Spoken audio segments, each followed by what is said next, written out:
Namaste, this is Sapna Punjabi Gupta. Welcome to my channel, beSPICED, where I combine my Indian Eastern roots with my Western training to make it practical for our crazy modern living. Being a registered dietitian and an Ayurvedic practitioner and also a culinary wellness expert, I know I wear multiple hats every single day. I get asked a lot of questions. And one of my top questions that I get asked is about fermented foods, about probiotics. The reason I chose dosas because it's a very ancient recipe, but also it addresses fermented foods and probiotics. Okay, it's a savory crepe or crepe, whatever way you want to say it, that is made with rice and lentils. So it is vegan and it is gluten-free. And every Indian, almost every Indian, I can guarantee you, must have either enjoyed dosas or eaten dosas in a restaurant, or they probably are masters of making dosas themselves. But I want to show you my way so you can learn at home and include this fermented foods in your daily diet. According to Ayurveda, the ancient holistic medicine from India, food is medicine. One must respect food and eat and enjoy food according to one's own body type or body constitution and in accordance to the changes in the season. Fermented food has its own quality and it may be good for one person and it may not be that great for the other person. One person may enjoy fermented food and feels energetic and rejuvenated and their gut feels great. And the other person having that same fermented food can actually feel bloated and gassy.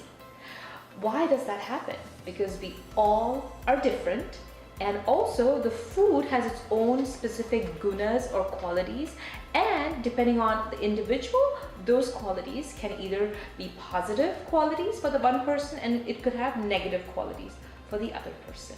Having small amount of fermented foods even every day actually benefits our digestive health according to Ayurveda, and actually increases or kindles agni or digestive fire.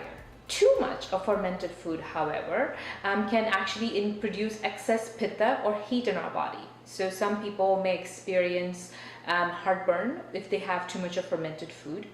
Excess fermented food can also aggravate vata or air quality because fermentation produces air. So it can actually cause bloating and gas in some other individuals. So having a little bit of fermented food is beneficial. Too much may or may not be good for every single individual. Western evidence also has tons of documentation on the health benefits of fermented food. Fermentation actually increases certain nutrients in the food, especially B-complex vitamins.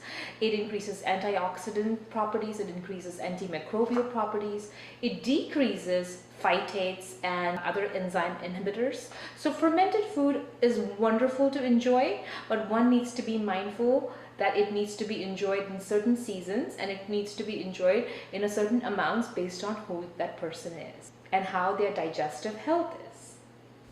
So let's talk about dosas. Dosas are a staple, especially in South Indian homes. To make that perfect dosa batter, you need a few ingredients, and you probably would have to take a trip to the Indian grocery store.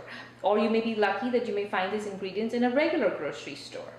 And it does require some prep time, so I don't want you to feel intimidated by this recipe. Once you master the batter, it is so easy and I'm sure it'll be your favorite as well. Also, I want to tell you a little disclaimer that this is my recipe and the way my mommy taught me. Now, every home that makes a dosa batter may be doing things differently, and you may come across many different recipes to make that perfect dosa batter. The first ingredient to make the dosa batter is rice. Rice comes in many varieties. There are short grain rice or long grain rice. You can choose either for making dosa. In Indian grocery stores, there's actually a rice called IDLI rice, and to make idlis and dosas, so you can even choose that. The second ingredient is a lentil, and this lentil is called urad dal. Urad dal, but you have to look for the one that is white in color and that is de-skinned, so there is no skin on top. There is a spice that I add in this batter and it's fenugreek seeds. A little bit of fenugreek seeds goes a long way. It helps with the fermentation process. It also helps with digestion of this dish once it's cooked. So it's really important, in my opinion, to be included in the dosa batter. And if you've eaten dosas in restaurant, you know, dosas are so big, they come in big size and they are crispy. So in my opinion, the secret to getting the crispy dosas is adding a little bit of chana dal. Chana dal is also a form of lentil or you know, a legume, and you want to look for the split yellow chana dal.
So I hope this video was informative for you. You learned about fermented foods from an Indian perspective, from an Ayurvedic perspective.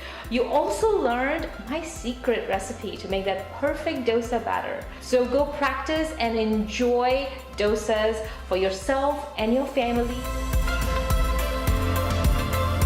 If you like this video, give us your thumbs up, subscribe to my channel, Be Spiced, and stay connected with me to see many more videos in the near future. Namaste.